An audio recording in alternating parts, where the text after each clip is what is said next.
Dear friends, welcome to Inquest Current Affairs class number 273.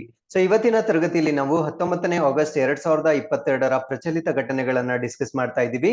ಈ ಎಲ್ಲ ಪ್ರಚಲಿತ ಘಟನೆಗಳನ್ನ ಇಲ್ಲಿ ಕಾಣ್ತಿರ್ತಕ್ಕಂಥ ಎಲ್ಲ ದಿನಪತ್ರಿಕೆಗಳಿಂದ ನಾವು ಸೋರ್ಸ್ ಮಾಡಿರ್ತೇವೆ. At the end of the presentation, we will have given Inquest challenge quiz. ಇದರಲ್ಲಿ first 10 students who give the correct answers will be acknowledged in the next presentation. And articles ಮಧ್ಯದಲ್ಲೂ ಕೂಡ ಒಂದು ಪ್ರಶ್ನೆಯನ್ನ ಕೇಳ್ತೇವೆ, ಅದಕ್ಕೂ ಉತ್ತರವನ್ನ ನೀವು ಕಮೆಂಟ್ ಸೆಕ್ಷನ್ ಅಲ್ಲಿ ತಿಳಿಸಬಹುದಾಗಿರುತ್ತೆ. So ಈ ಎಲ್ಲಾ ಚಟುವಟಿಕೆಗಳು ನಿಮ್ಮ ಎಲ್ಲ ಸ್ಪರ್ಧಾತ್ಮಕ ಪರೀಕ್ಷೆಗಳಿಗೆ ಉಪಯುಕ್ತವಾಗಿರ್ತವೆ. So before getting into today's articles, these are the key answers of Inquest challenge number 237, and we appreciate Sindhu, Bandhavya, Manjunath, Kiran, Chetan, Dharmendra, Charan, Chaitra, Kiran, Navya, Kirti for giving correct answers. Thank you very much for your participation. So with this, let's get into the first article. First Har Ghar Jal certified state and UT in the country. So ದೇಶದಲ್ಲಿ ಮೊದಲ ಹರ್ ಘರ್ ಜಲ ಪ್ರಾಮಾಣೀಕೃತ ರಾಜ್ಯ ಮತ್ತು UT ಯಾವುದು ಅಂತ ಇಲ್ಲಿ discuss ಮಾಡ್ತಾ ಇದೀವಿ. ಸೊ ಈ ಒಂದು ಸ್ಟೇಟ್ ಮತ್ತೆ UT ಯಾವುದು ಅನ್ನೋದನ್ನ ಡಿಸ್ಕಸ್ ಮಾಡೋದಕ್ಕಿಂತ ಮುಂಚೆ ನಮಗೆ ಹರ್ ಘರ್ ಜಲ್ ಅಂದ್ರೆ ಏನು ಅಂತ ಅರ್ಥ ಮಾಡ್ಕೊಳ್ಬೇಕಾಗಿರುತ್ತೆ. ಸೊ ಹರ್ ಘರ್ ಜಲ್ ಅಂತಕ್ಕಂಥದ್ದು ಹಿಂದಿ ಒಂದು ಪದವಾಗಿರುತ್ತೆ. ಇದರ ಕನ್ನಡ ಅನುವಾದ ಏನಂದ್ರೆ ಪ್ರತಿ ಮನೆಗೂ ನೀರು ಅಂತಕ್ಕಂಥ ಒಂದು ಅರ್ಥ ಬರುತ್ತೆ. ಸೊ ನಮ್ಮ ಭಾರತ ದೇಶದ ಗ್ರಾಮೀಣ ಪ್ರದೇಶದಲ್ಲಿರ್ತಕ್ಕಂಥ ಪ್ರತಿ ಮನೆಗೂ ಟ್ಯಾಪ್ ವಾಟರ್ ಮುಖಾಂತರ ಶುದ್ಧವಾದ ಕುಡಿಯುವ ನೀರನ್ನ ಒದಗಿಸ್ತಕ್ಕಂತ ಕೇಂದ್ರ ಸರ್ಕಾರದ ಯೋಜನೆಯನ್ನ ನಾವು ಹರ್ ಘರ್ ಜಲ್ ಅಂತ ಕರಿತೇವೆ. ಸೊ ಈ ಒಂದು ಇನಿಷಿಯೇಟಿವ್ ನ 100% ಕಂಪ್ಲೀಟ್ ಮಾಡಿರ್ತಕ್ಕಂತ ಫಸ್ಟ್ ಸ್ಟೇಟ್ ಯಾವುದು ಮತ್ತೆ ಫಸ್ಟ್ ಕೇಂದ್ರಾಡಳಿತ ಪ್ರದೇಶ ಯಾವುದು ಅದು ಈಗ ಅನೌನ್ಸ್ ಆಗಿರುತ್ತೆ. ಸೊ ಅದ್ರ ಬಗ್ಗೆ ನಾವು ಡಿಸ್ಕಸ್ ಮಾಡ್ತಾ ಬರೋಣ.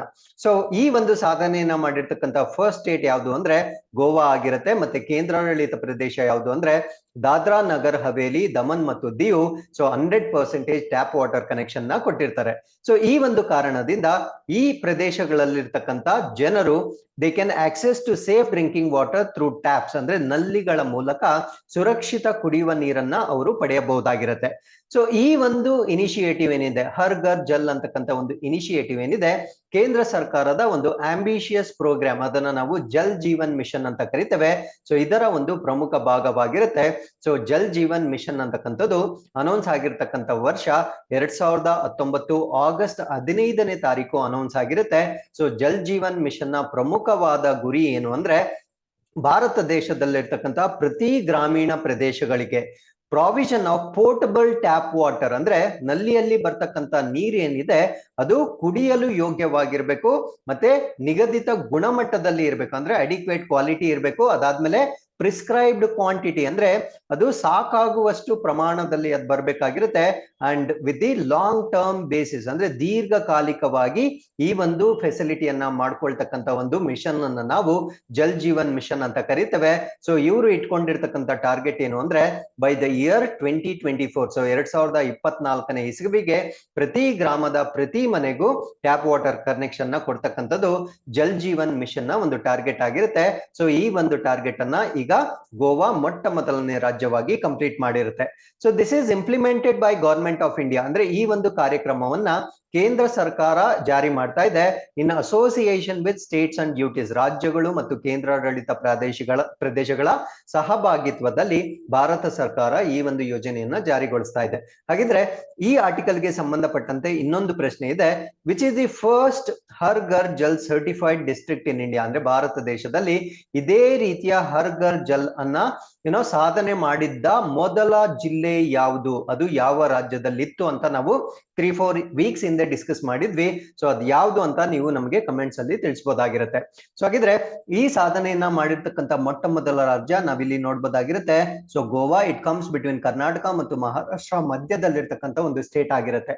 ಸೊ ಅದಾದ್ಮೇಲೆ ದಾದ್ರಾ ಅಂಡ್ ನಗರ್ ಹವೇಲಿ, ಸೊ ಈ ಲೋವರ್ ಡಾಟ್ ಏನಿದೆ ಸೊ ಇದು ದಾದ್ರಾ ಅಂಡ್ ನಗರ್ ಹವೇಲಿ ಆಗಿರುತ್ತೆ. ಸೊ ಅಪ್ಪರ್ ಡಾಟ್ ಬಂದು ದಿಯೋ ಆಗಿರುತ್ತೆ. ಅದಾದ್ಮೇಲೆ ದಮನ್ ನ ನಾವಿಲ್ಲಿ ನೋಡ್ಬೋದಾಗಿರುತ್ತೆ. So this is what is the information that you need to remember. So with this we have come to the second article. This is about Delhi's particulate matter 2.5 levels worst in the world. So ದೆಹಲಿಯಲ್ಲಿರ್ತಕ್ಕಂಥ PM 2.5 ಅಂದ್ರೆ ಸೂಕ್ಷ್ಮ ಕಣಗಳು, ಇದರ ಗಾತ್ರ ಬಂದು 2.5 ಅಂತ ಕರಿತೇವೆ. So ಈ ಒಂದು ಮಟ್ಟವು ವಿಶ್ವದಲ್ಲಿಯೇ ಅತ್ಯಂತ ಹೆಚ್ಚಾಗಿರುವುದರ ಬಗ್ಗೆ ಒಂದು ವರದಿ ರಿಲೀಸ್ ಆಗಿರುತ್ತೆ. ಸೊ ಈ ಒಂದು ವರದಿಯನ್ನ ನಿಮ್ಗೆ ಏರ್ ಪೊಲ್ಯೂಷನ್ ರಿಲೇಟೆಡ್ ಎಸ್ಸೆ ಅಥವಾ ಮೇನ್ಸ್ ಆನ್ಸರ್ ರೈಟಿಂಗ್ ಅಲ್ಲಿ ಕಂಪಲ್ಸರಿ ಈ ಒಂದು ಆರ್ಟಿಕಲ್ ನ ನೀವು ಇನ್ಕ್ಲೂಡ್ ಮಾಡಬಹುದಾಗಿರುತ್ತೆ. ಹಾಗಿದ್ರೆ ಭಾರತ ದೇಶದ 2 ನಗರಗಳು ಬೇಸಿಕಲಿ ಟಾಪ್ 2 ಅಲ್ಲಿ ಇರ್ತಕ್ಕಂಥ ನಗರಗಳಾಗಿರುತ್ತೆ. ಸೊ ಒಂದು ದೆಹಲಿ. ಸೊ ದೆಹಲಿಯಲ್ಲಿ 2.5 ಪಾರ್ಟಿಕ್ಯುಲೇಟ್ ಮ್ಯಾಟರ್ ಏನಿದೆ ಅದು 110 ಮೈಕ್ರೋಗ್ರಾಮ್ ಪರ್ ಮೀಟರ್ ಕ್ಯೂಬ್ ಇರುತ್ತೆ. ಸೊ ಕೋಲ್ಕತ್ತಾದಲ್ಲಿ 84 ಮೈಕ್ರೋಗ್ರಾಮ್ ಪರ್ ಮೀಟರ್ ಕ್ಯೂಬ್ ಇರುತ್ತೆ. ಸೊ ಈ ಒಂದು ವರದಿಯನ್ನ ಕೊಟ್ಟಿರ್ತಕ್ಕಂಥವ್ರು ಯಾರು? ಸೊ ಅದನ್ನ ನಾವು ಡಿಸ್ಕಸ್ ಮಾಡೋದಕ್ಕಿಂತ ಮುಂಚೆ ಈಗ ಬಿಡುಗಡೆ ಆಗಿರ್ತಕ್ಕಂಥ ವರದಿಯಲ್ಲಿ 2 ಪ್ಯಾರಾಮೀಟರ್ಸ್ ನ ಡಿಸ್ಕಸ್ ಮಾಡ್ತಾರೆ. ಒಂದನ್ನ ಪರ್ಟಿಕ್ಯುಲೇಟ್ ಮ್ಯಾಟರ್ 2.5 ಸೂಕ್ಷ್ಮ ಕಣಗಳು 2.5 ಅಂತ ಕರಿತೇವೆ. ಸೊ ಇನ್ನೊಂದನ್ನ ನೈಟ್ರೋಜನ್ ಡೈಆಕ್ಸೈಡ್ ಅಥವಾ ಸಾರಜನಕದ ಡೈಆಕ್ಸೈಡ್ ಅಂತ ಕರಿತೇವೆ. ಸೊ ಇವೆರಡರ ಮಟ್ಟ ಸಿಟೀಸ್ ಅಲ್ಲಿ ಎಷ್ಟಿದೆ ಅನ್ನೋದ್ರ ಬಗ್ಗೆ ಒಂದು ವರದಿಯನ್ನ ಕೊಟ್ಟಿರ್ತಾರೆ. ಸೊ ಸಾರಜನಕದ ಡೈಆಕ್ಸೈಡ್ ಡೆಫಿನೆಟ್ಲಿ ನಿಮ್ಗೆ ಗೊತ್ತಿರುತ್ತೆ, ಇದೊಂದು ಗ್ರೀನ್ ಹೌಸ್ ಗ್ಯಾಸ್ ಅಥವಾ ಹಸಿರು ಮನೆ ಇಂಧನ ಅಂತ ನಿಮ್ಗೆ ಗೊತ್ತಿರ್ಬೇಕಾಗಿರುತ್ತೆ. ಹಾಗಿದ್ರೆ ಈ ಒಂದು ವರದಿಯನ್ನ ಕೊಟ್ಟಿರ್ತಕ್ಕಂಥವ್ರು ಯಾರು ಅಂದ್ರೆ US based health effect institute ಅಂತ ಕರಿತೀವಿ. ಅಂದ್ರೆ US ಅಲ್ಲಿ ಇರ್ತಕ್ಕಂಥ ಹೆಲ್ತ್ ಎಫೆಕ್ಟ್ ಇನ್ಸ್ಟಿಟ್ಯೂಟ್ ಬಿಡುಗಡೆ ಮಾಡಿರ್ತಕ್ಕಂಥ ವರದಿ ಆಗಿರುತ್ತೆ. ಸೊ ಅವರು ಈ ವರದಿಗೆ ಕೊಟ್ಟಿರ್ತಕ್ಕಂಥ ಒಂದು ಟೈಟಲ್ ಏನು ಅಂದ್ರೆ hair quality and health in cities, ಅಂದ್ರೆ ನಗರಗಳಲ್ಲಿ ವಾಯು ಗುಣಮಟ್ಟ ಮತ್ತು ಆರೋಗ್ಯ ಅಂತಕ್ಕಂಥ ಒಂದು ಶೀರ್ಷಿಕೆಯಿಂದ ಈ ವರದಿಯನ್ನ ಬಿಡುಗಡೆ ಮಾಡಿರುತ್ತೆ.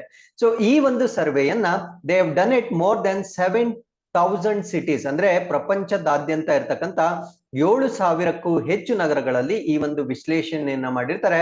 ಇಮ್ಯಾಜಿನ್ 7,000 ಸಿಟೀಸ್ ಅಲ್ಲಿ, ಅಂದ್ರೆ ಅದಕ್ಕಿಂತ ಹೆಚ್ಚು ನಗರಗಳಲ್ಲಿ ಈ ಒಂದು ಸರ್ವೆಯನ್ನ ಮಾಡಿದ್ರೆ ಸೊ ಮೊದಲ 2 ರ್ಯಾಂಕಿಂಗ್ಸ್ ನಲ್ಲಿ ಭಾರತ ದೇಶದ 2 ಸಿಟೀಸ್ ಇರ್ತಕ್ಕಂಥದ್ದು ತುಂಬಾ ಶೋಚನೀಯವಾಗಿರುತ್ತೆ. So as I told you before, particulate matter 2.0 ಮತ್ತೆ 2.5 ಮತ್ತೆ ನೈಟ್ರೋಜನ್ ಡೈಆಕ್ಸೈಡ್ ನ ಇಲ್ಲಿ ಸರ್ವೆಯನ್ನ ಮಾಡಲಾಗಿರುತ್ತೆ. ಸೊ ಭಾರತ ದೇಶದ 2 ನಗರಗಳು, ಒಂದು ದಿಲ್ಲಿ ಮತ್ತು ಕೋಲ್ಕತ್ತಾ, ಕ್ರಮವಾಗಿ 1 ಮತ್ತು 2ನೇ ಸ್ಥಾನದಲ್ಲಿರೋದನ್ನ ನಾವು ನೋಡ್ಬೋದಾಗಿರುತ್ತೆ.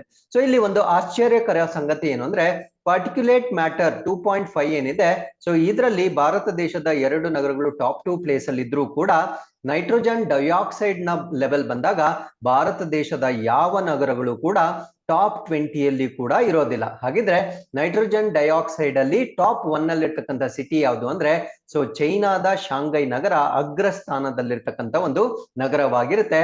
So this is with respect to nitrogen dioxide, not particulate matter 2.5. ಹಾಗಿದ್ರೆ ಕೋಲ್ಕತ್ತಾ ಮತ್ತು ದಿಲ್ಲಿಯಲ್ಲಿ ನೈಟ್ರೋಜನ್ ಡೈಆಕ್ಸೈಡ್ ಎಷ್ಟಿದೆ ಅಂದ್ರೆ 20 to 30 microgram per metre cube ಇರೋದನ್ನ ನಾವಿಲ್ಲಿ ನೋಡ್ಬೋದಾಗಿರುತ್ತೆ. ಹಾಗಿದ್ರೆ ನೈಟ್ರೋಜನ್ ಡೈಆಕ್ಸೈಡ್ ಪ್ರಮುಖವಾಗಿ ಎಲ್ಲಿಂದ ಬಿಡುಗಡೆ ಆಗುತ್ತೆ ಅಂದ್ರೆ burning of fuels in the older vehicles, ಅಂದ್ರೆ ಹಳೆಯ ವಾಹನಗಳಲ್ಲಿ ಇಂಧನಗಳನ್ನ ಸುಡ್ತಕ್ಕಂಥದ್ದು, ಪವರ್ ಪ್ಲಾಂಟ್ಸ್, ಅದಾದ್ಮೇಲೆ ಈ ರೆಸಿಡೆನ್ಶಿಯಲ್ ಕುಕಿಂಗ್ ಮತ್ತೆ ಹೀಟಿಂಗ್. ಸೊ ಇದರಿಂದ ನೈಟ್ರೋಜನ್ ಡೈಆಕ್ಸೈಡ್ ರಿಲೀಸ್ ಆಗುತ್ತೆ. So with this let's get in to third article. India's first electric double decker bus launch. So ಭಾರತದ ಮೊಟ್ಟ ಮೊದಲ ಡಬಲ್ ಡೆಕ್ಕರ್ ಬಸ್ ಅನ್ನ ಬಿಡುಗಡೆ ಮಾಡಲಾಗಿರುತ್ತೆ. ಸೊ ಈ ಬಸ್ ಯಾವ ಪ್ರದೇಶದಲ್ಲಿ ಬಿಡುಗಡೆ ಆಗಿರುತ್ತೆ ಅಂತ ಪ್ರಶ್ನೆ ಕೇಳ್ತಕ್ಕಂತ ಸಾಧ್ಯತೆ ಇರುತ್ತೆ.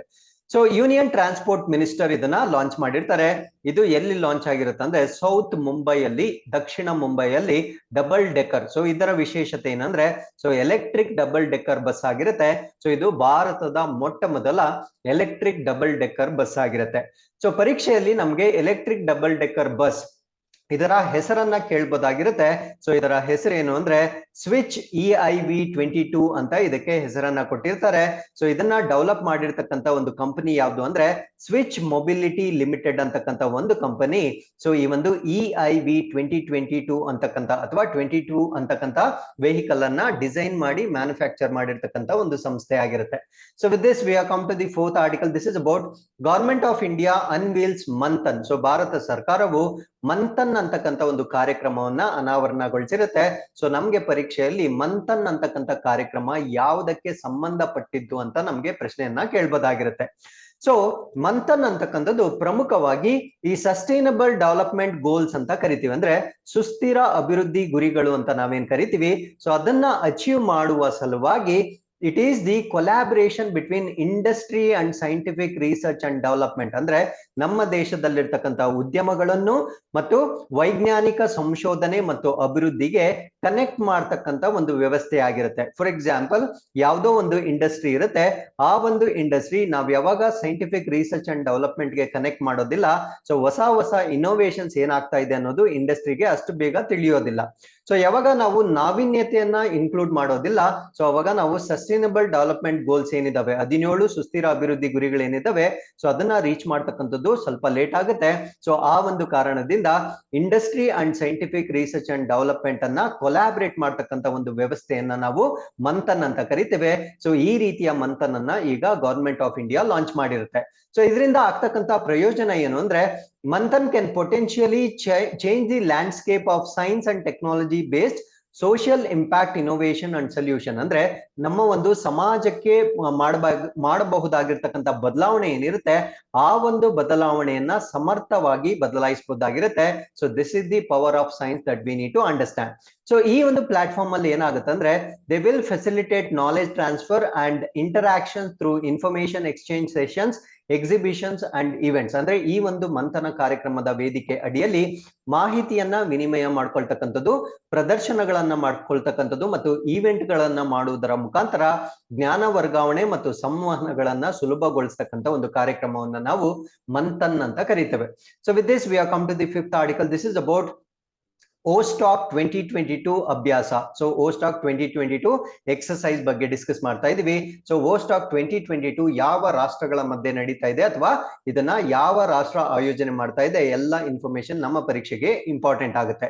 ಸೊ ಇದನ್ನ this is a military exercise going on in Russia. So ಇದು ರಷ್ಯಾದಲ್ಲಿ ನಡೀತಾ ಇರ್ತಕ್ಕಂಥ ಒಂದು ಮಿಲಿಟರಿ ಅಭ್ಯಾಸ ಆಗಿರುತ್ತೆ. ಸೊ ಇದರಲ್ಲಿ ಪಾರ್ಟಿಸಿಪೇಟ್ ಮಾಡ್ತಾ ಇರ್ತಕ್ಕಂಥ ಪ್ರಮುಖ ರಾಷ್ಟ್ರಗಳು ಯಾವ್ದಾವ್ದು ಅಂದ್ರೆ India, China, Belarus, ತಜ್ಕಿಸ್ತಾನ್, Mongolia and other countries also. ನಾನು ಬರೀ ಪ್ರಮುಖವಾದ ರಾಷ್ಟ್ರಗಳನ್ನ ಮಾತ್ರ ಹೇಳಿದ್ದೀನಿ. ಸೊ ಭಾರತ ಮತ್ತು ಚೈನಾ ಜೊತೆಗೆ ಬೆಲಾರಸ್, ತಜ್ಕಿಸ್ತಾನ್, ಮಂಗೋಲಿಯಾ ಇತರ ರಾಷ್ಟ್ರಗಳು ಕೂಡ ಪಾರ್ಟಿಸಿಪೇಟ್ ಮಾಡಿರುತ್ತೆ. ಸೊ ಈ ಒಂದು ಮಿಲಿಟರಿ ಎಕ್ಸರ್ಸೈಸ್ ನ ಪ್ರಮುಖವಾದ ಉದ್ದೇಶ ಏನು ಅಂದ್ರೆ friendly cooperation with the militaries of participating countries. ಅಂದ್ರೆ ಇಲ್ಲಿ ಪಾರ್ಟಿಸಿಪೇಟ್ ಮಾಡ್ತಾ ಇರ್ತಕ್ಕಂಥ ಕಂಟ್ರಿಗಳ ಜೊತೆಗೆ ಸ್ನೇಹಪರ ಸಹಕಾರವನ್ನ ಉತ್ತೇಜನ ಮಾಡ್ತಕ್ಕಂಥದ್ದು and to deal with various security threats. ಅಂದ್ರೆ ಸೊ ಭದ್ರತೆಗೆ ಸಂಬಂಧಪಟ್ಟಂತ ಸವಾಲುಗಳೇನಿರುತ್ತೆ ಸೊ ಅದನ್ನ ಆ ಒಂದು ಸಾಮರ್ಥ್ಯವನ್ನ ಹೆಚ್ಚು ಮಾಡ್ಕೊಳ್ತಕ್ಕಂಥದ್ದು ಇದರ ಪ್ರಮುಖವಾದ ಉದ್ದೇಶವಾಗಿರುತ್ತೆ. ಸೊ ಈ ಒಂದು ಎಕ್ಸರ್ಸೈಸ್ ಅಲ್ಲಿ ಪಾರ್ಟಿಸಿಪೇಟ್ ಮಾಡ್ತಾ ಇರ್ತಕ್ಕಂಥ ಕಂಟ್ರೀಸ್ ನ ನಾವು ಮ್ಯಾಪ್ ನ ಮುಖಾಂತರ ನೋಡೋದಾದ್ರೆ ಸೊ ಇಂಡಿಯಾನ ನಾವಿಲ್ಲಿ ನೋಡ್ಬೋದು, ಅದಾದ್ಮೇಲೆ China, then we have Mongolia, then we have Russia, then we have ತಜ್ಕಿಸ್ತಾನ್, ಅದಾದ್ಮೇಲೆ ಯುರೋಪ್ ನಲ್ಲಿ ನಾವು ಬೆಲಾರಸ್ ನ ನೋಡ್ಬೋದಾಗಿರುತ್ತೆ. ಸೊ ಇಷ್ಟು ಪ್ರಮುಖ ರಾಷ್ಟ್ರಗಳು ಸೊ ಈ ಒಂದು ಎಕ್ಸರ್ಸೈಸ್ ಅಲ್ಲಿ ಪಾರ್ಟಿಸಿಪೇಟ್ ಮಾಡ್ತಾ ಇದ್ದಾವೆ. So with this we are come to the sixth article. This is about exercise win Bacs 2022. So ಇದು ಮತ್ತೊಂದು ವ್ಯಾಯಾಮ ಆಗಿರುತ್ತೆ ಅಥವಾ ಅಭ್ಯಾಸ ಆಗಿರುತ್ತೆ. ಇದು ಕೂಡ ವಿನ್ ಬ್ಯಾಕ್ಸ್ ಅಂತಕ್ಕಂಥದ್ದು ಯಾವ ರಾಷ್ಟ್ರಗಳ ಮಧ್ಯೆ ನಡೀತಕ್ಕಂಥ ಅಭ್ಯಾಸ ಅಂತ ಕೇಳಿದ್ರೆ so India and Vietnam. So ಇಲ್ಲೇ ಇದೆ ನೋಡಿ, ವಿನ್ ಜ್ಞಾಪಕ ಇಟ್ಕೊಳ್ಬಹುದು. ಸೊ ವಿಯೆಟ್ನಾಂಗೆ ಸಂಬಂಧಪಟ್ಟಿರ್ತಕ್ಕಂಥ ಒಂದು ಎಕ್ಸರ್ಸೈಸ್ ಆಗಿರುತ್ತೆ. So Vietnam India bilateral army exercise, ಇದನ್ನ ನಾವು ವಿನ್ ಬ್ಯಾಕ್ಸ್ 2022 ಅಂತ ಕರಿತೇವೆ. So it is concluded at Chandi Mandir. So ಇದು ಪ್ರಸ್ತುತವಾಗಿ ಸೊ ಚಂದಿ ಮಂದಿರದಲ್ಲಿ ಮುಕ್ತಾಯಗೊಂಡಿರುತ್ತೆ.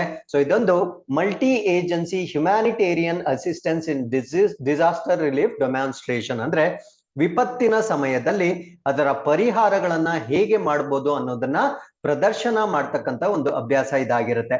So it was focused on deployment of army engineers and medical teams in US peacekeeping operations. ಅಂದ್ರೆ ಈ ಒಂದು UN ಅಂದ್ರೆ ವಿಶ್ವಸಂಸ್ಥೆಯ ಶಾಂತಿ ಪಾಲನೆ ಕಾರ್ಯಾಚರಣೆ ಅಂತ ನಾವು ಕರಿತೇವೆ. ಅಂದ್ರೆ ತುಂಬಾ ಡಿಸ್ಟರ್ಬ್ಡ್ ಇರ್ತಕ್ಕಂಥ ಕಂಟ್ರೀಸ್ ನಲ್ಲಿ ವಿಶ್ವಸಂಸ್ಥೆಯ ವತಿಯಿಂದ ಅಲ್ಲಿ ಮಿಲಿಟರಿಯನ್ನ ಅಳವಡಿಸಲಾಗುತ್ತೆ.